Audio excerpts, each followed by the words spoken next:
What's up, Aries? This is your astrological monthly forecast for November 2016 with moi. Thank you so much for tuning in.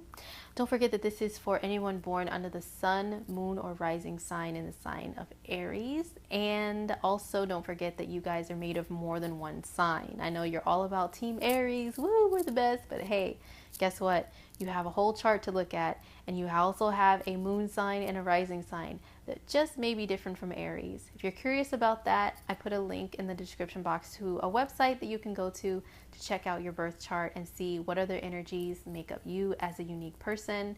Don't forget to watch your videos monthly for your rising sign and your moon sign also, if they're different from Aries. And also, if you want a personalized reading for me to look at your chart and look at any situation that you have that you want some clarity on, then there's also down below a link to my website, indigomoonastrology.com, where you can order a personal reading with myself. All right, now on to your monthly forecast. All right, Aries, so this is my new board that I have, and I'm going to show you physically on the little board. It's kind of cool, like a little game almost. I'm going to show you the transits that are happening for you in the month of November, and we'll see what the energy is like for you guys. So we have the sun in Scorpio pretty much for the whole month, almost up until the 21st. Now the sun is in your 8th house. Okay, there's a little house, the 8th house. So the sun in Scorpio and the 8th house is a time where you can be really a deep soul diver, like really diving deep into your own soul and maybe even the souls of others. If you were establishing a relationship, which a lot of Aries could be doing right now with Jupiter hanging out in Libra right here in your opposite sign from you, you can be establishing some good relationships with people. And when the sun is in Scorpio in your 8th house, that can be a time where you're deepening those relationships. You're getting to know them on more than just a surface level, which, you know, the 7th house in Libra can kind of be like at times. It's like, oh, hi, how are you? Hey, yeah, I like your hair. Oh, I like your style. Oh, you're pretty. Oh, you're handsome. Oh, okay, yeah, let's get together. We like each other. Now, when the sun is in the 8th house in Scorpio, that's a time where you're going to be like, well, wait a second. What's underneath that mask of that person?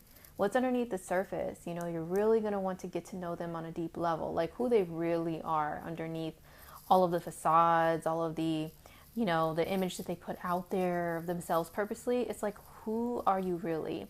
So you can be looking at other people like that, whether you're in a serious relationship or not. And maybe even if you're not developing a relationship with another person right now, you can be taking a deep look at your own life in that type of way.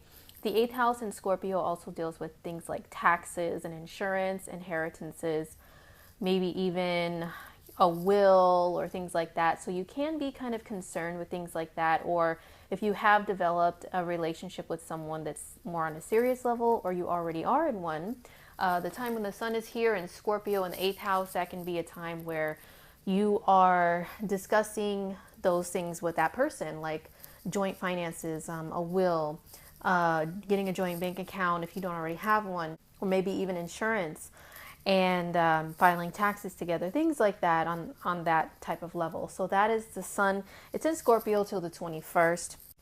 Now, on the 9th of November, we have Mars. Hope you could see him. He's kind of see-through. All of these little things are see-through. We have Mars moving into the sign of Aquarius. And for you guys, that is your 11th house. The 11th house deals with friendships, deals with groups of like-minded people, humanitarianism. So this can be a time where Mars, who's a planet of action, drive, initiative, having physical energy, you could be getting together with groups of friends and doing a lot more physical stuff, which you Aries people really, really enjoy. Just generally speaking about the energy of Aries, you guys are ruled by the planet Mars, so you guys really like to be physically active, or at least actively moving around, doing things, or at least feeling like you're taking a lot of action and initiative and feeling like you're in charge. So this can be a time when Mars moves into Aquarius where you get involved in a group activity and you can have an opportunity to be the leader. Or if you already have groups of friends, maybe you guys start, like I said, doing active things together. This time of year in a lot of places is very beautiful. It's the fall in a lot of places. In some places, it's the spring, and in some, it's the winter. Winter begins. It's a little bit harsh and cold. But doing active stuff is really, really favorable once Mars moves there on the 9th. Also, what I would say to be mindful of, because I always get both the good and the bad of every transit, be very, very mindful of Mars being in the 11th house, bringing out more conflicts amongst groups of people. That means groups of friends. That also means online. If you're like on Facebook and any Facebook groups or anything like that, it can bring some conflict and aggression there. So, and the way you put yourself out there on social media, because the 11th house kind of deals with that as well. It can be a little bit more aggressive, or people can come at you in an aggressive way on your social media platforms, because Mars energy is like whatever you're putting out there, it's like you attract it right back. So you can be putting yourself out there in a little more of an aggressive way if you're not, aware of yourself and aware of how to use this energy, and then people can be just clapping right back at you, boo-boo. So just be very, very mindful of that with this transit. So Mars will be there in Aquarius pretty much the whole entire month of November. On the 12th, Venus will move into Capricorn. That is your 10th house of career and of your social status. So a few things here with Venus and Capricorn in your 10th house. Now, just in general, Venus in Capricorn loves to enjoy life on a material level. Like, it likes the good life. It likes to feel like it's worked so hard, so it deserves the best and the finest. So, you know what? Venus in Capricorn is kind of like going out to a nicer restaurant rather than going out to, say, Red Lobster. For some people, Red Lobster is eating good and eating nice, but for some people, it's more like going to like a top-notch steakhouse, or, like an uber fancy restaurant where your bill for just like one meal for two can come out to be $200, but you guys really enjoyed that meal. That's how Venus in Capricorn can operate. It's also enjoying like name brand things, or just more higher quality material things. Instead of just buying things at like a cheaper store, you might say, you know what, let's go shop at this outlet mall that has stuff like Louis Vuitton and Gucci, whatever the top-notch brands are, or just like, it doesn't have to be those brands, but just things that are really good quality. You can be enjoying yourself in that way. How it affects relationships with Venus being in your 10th house is if you're trying to meet or attract love, you can do that while working on your career. That can mean the workplace. Okay, so you just need to be a little bit mindful of that. With Venus being in Cappy, is you can be attracted to people who are in positions of authority, or you can be giving off more of authority type of air to yourself, to where you're attracting people to you as well. This is an energy where some people, they do fall for like a boss figure, or, a manager or something, but that doesn't have to apply to every single Aries. It's just generally speaking about this transit. This is something that can happen for you. Now, since the 10th house rules your social status, how people see you out there in the world, because check it out, Aries, this is like the top, okay? This is the top of the sky. This is like the 12 o'clock noon mark. Now, in most places of the world, when it's 12 noon, where is the sun in the sky? It's like right above us, right directly above us, right? We can all see it. It just, hello, everybody, I am here, and you all see me right now, right? So that's why the 10th house here, it rules the 12 o'clock mark, and it rules your status, because everybody sees you in this type of way. So when you have a planet transiting there, you have Venus right here, and Venus is very positive. It's considered what's called a beneficial energy. So people can be seeing you in a more positive light, like, oh my gosh, look at Aries, they're so beautiful, handsome, gorgeous, whatever. And you can be attracting more opportunities to yourself as far as career or anything in life, because people will be seeing you like you're radiating Venus's beautiful, magical energy out there. So that's Venus moving into Capricorn in your 10th house on the 12th. Now, also on the 12th, we have Mercury, the sign that rules communication and your logical, rational thinking. It moves into Sagittarius, which is your 9th house. So Mercury and Sag, Mercury in the 9th house, they both mean the same thing for you, because Mercury is 9 signs from you, and it's also the 9th sign on the regular old zodiac wheel, because you guys are the first sign on the wheel, okay? So anyway, Mercury and Sag, Mercury in the 9th house. This is very fiery energy as far as your thinking and, you know, how you are communicating as well. So Mercury and Sag, Sag gives 0 Fs, okay, about telling the truth. I'm just letting you guys know that. You guys are a fire sign as well. Aries is kind of the same way. Sag can be very blunt with the truth. So this is kind of how you can be communicating at this time. Mercury will be there all through the rest of the month. And I would say just kind of watch it with your communication to where you're not too blunt, to where you're just calling people out on their stuff and making them feel bad about themselves. Now, Mercury and Sag is very good for if you have any debates, you know, that you want to enter. But I would say be very careful with Mercury and Sag, the combination of that and Mars here in Aquarius, you're in your 11th house, the house of groups. You can be communicating, like I said, more fiery and, oh, this is the truth and I believe this firmly. And you know, people can be taking that the wrong way, or you can be a little too aggressive because of Mars. And then, you know, people are like, who does this Aries think they are? They're an a-hole. So if you don't want that kind of a reaction from people, I would say watch it with this little guy right here. He looks a little devious, you know, even with he's got the little horns up there. So the way you communicate this month after the 12th, it can be a little bit more intense and fiery. But all in all, Mercury and Sag, especially if you're pursuing higher education, which a lot of my Aries can be doing right now, because Saturn, the planet of mastery, is hanging out in your 9th house of education, higher education. So a lot of my Aries people, can be pursuing higher education. Saturn can make it a little bit, you know, tough on you sometimes, to where you really have to work hard to achieve stuff. And then once Mercury moves here this month, he will be meeting with Saturn actually on the 23rd. And during that time, Mercury and Saturn together, since Mercury is not only your mind and your thinking, but it's skills of the hands, you can also have an advantage when it comes to achieving your higher education. He will come in contact with Saturn. They'll work together, help you to work harder, to learn things, to absorb large amounts of information. Mercury is going to really help you to do that. So that's on the 23rd, he comes in contact with Saturn. Now on the 26th, Mercury will come into a trine with Uranus in your sign. Okay, this is a trine.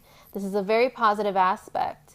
I would say watch your mouth around that time, and that is around Thanksgiving. People in the United States celebrate Thanksgiving. So especially with Mars being in Aquarius, once again, Mercury trine Uranus, you know, that can be a time where you just have you just go blah, just really spit out your thoughts and not really think twice about what you're saying.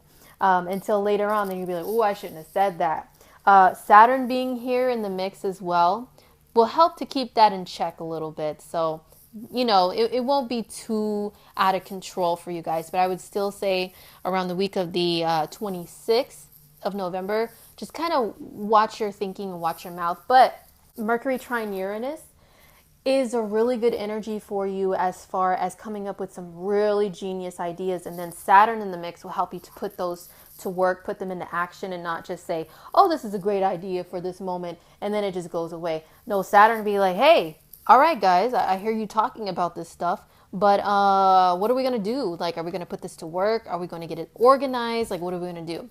So if you're somebody that, like I said, is pursuing higher education, this can definitely help.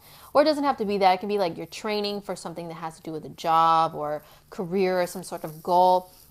This energy around the last week or two of the month is really going to help you to express some great ideas and actually put them into action and put them to work. On the 21st, we have the sun moving into Sag, into your 9th house as well, bringing some more of that energy into the mix, highlighting this area even more. So this is even more of an advantage of energy for my Aries people that are really pursuing, higher education and trying to really achieve those goals and trying to do some traveling as well, traveling and learning while you're traveling. This is a really good combination of energy for you right there. All right, so now we're going to talk about the lunar events this month, the full moon and the new moon. So first of all, we have the full moon in Taurus on the 14th. So that means, and it's at 22 degrees. That means it's when the sun is in Scorpio, okay, and the moon is in Taurus, and they are both at the same degree, okay?